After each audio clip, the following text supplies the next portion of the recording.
I love the internet. We all do. Obviously, the internet has been an incredibly positive thing for the world in so many ways. But I do think there are some things about today's online culture that limit our abilities to come together and be creative. I want to bring up 3 of those things right now. I'm going to call these 3 pillars of today's internet. And they are the crowd, free culture, and socializing. So I'm going to just dive into each of these a little bit. First of all, the crowd.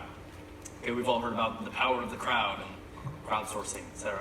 I'm going to bring up 2 main kinds of crowdsourcing happening today. The first kind I call big data-driven crowdsourcing, right? So this is where a huge number of people provide their data without it costing them any effort, oftentimes without them even knowing that it's happening.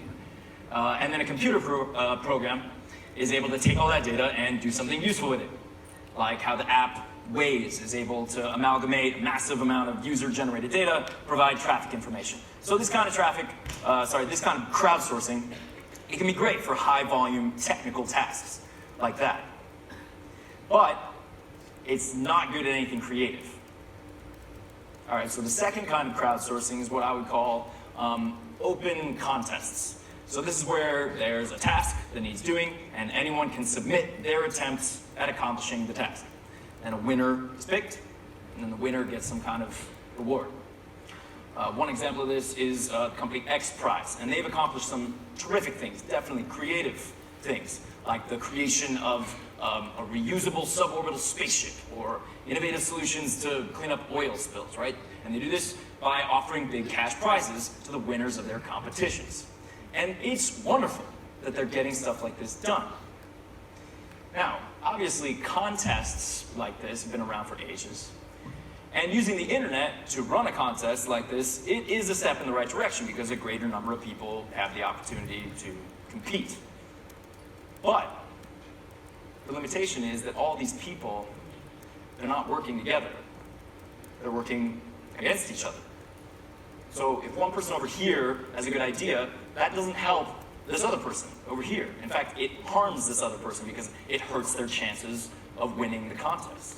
So what this doesn't take advantage of is what would happen if all these people could put their heads together in an organized way. Could they accomplish something greater than they could on their own? I think they could. So that's the crowd. Second pillar of the internet that I want to talk about, I'm calling free culture. Okay, so it's a given now. All of the world's culture, art, literature, science, journalism, etc., it's all available for free online, which is obviously awesome. And the biggest example of this is, of course, Google.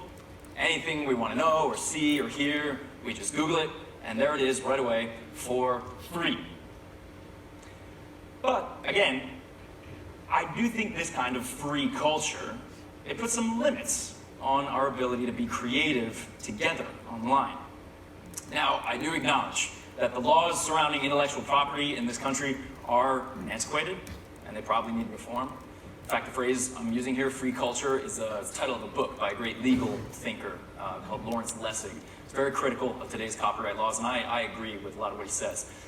However, I also firmly believe the basic principle that if someone does some work, creates some kind of intellectual property, and then that intellectual property is able to generate any kind of revenue, then that creator deserves some of that money.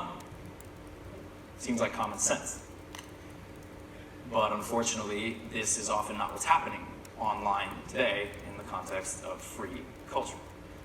There's another great book about this kind of thing. It's called Who Owns the Future by Jaron Lanier. And what Mr. Lanier says is, all that stuff that Google's serving you up for free, it's not really free. There's money being generated in that transaction, right? Because at the same time as it serves you the free content, it's also serving you up advertisements. Problem is, none of that ad money is going to the creator of the content that's being served. That money is just going to Google. Now, this business model has already pretty much decimated the music industry. Granted, the music industry had it coming in a few ways, but bottom line is it's much harder than it used to be to earn an honest living as a musician. Same thing's happening in the field of journalism, especially more long-form investigative journalism. As local and regional news organizations all over the world have a harder time staying in business, highly skilled professional journalists find themselves out of a job. And Mr. Lanier predicts this damage won't stop with the music and journalism industries. As more and more industries become more and more based on digital information, as they inevitably will, those industries will be just as damaged by this notion that intellectual property is supposed to be free. Because if you spend your time and effort making something, but the only ones getting paid for your time and effort are a few giant tech companies, that's going to disincentivize your creativity. So that's free culture. The last of these three pillars of the internet are what I'm going to call socializing. And again, just like the other two, there are huge upsides to what goes on via social networks and social media. People are able to connect with each other from all over the world and share their lives and their perspectives with one another, and it can be really beautiful. Prime example of this, of course, Facebook, Twitter, others like them. But as legitimate as the upsides are, I also think that this kind of socializing online is limited in its ability to facilitate substantial, productive creativity. Because these platforms aren't built for that. They're built for socializing.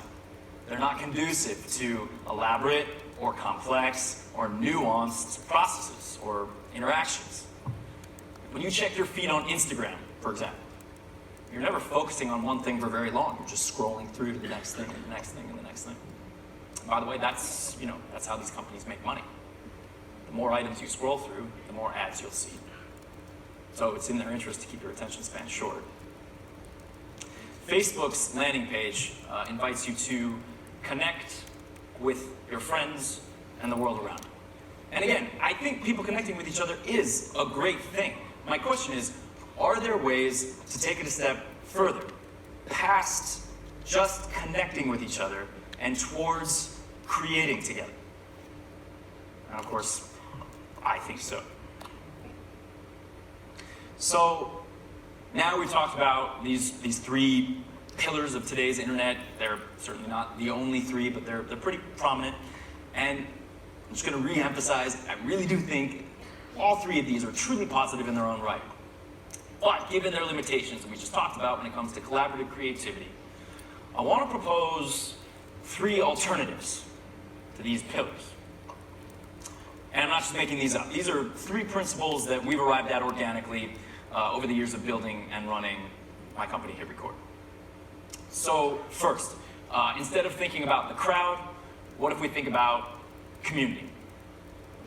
Second, instead of thinking about free culture, what if we think about fair compensation?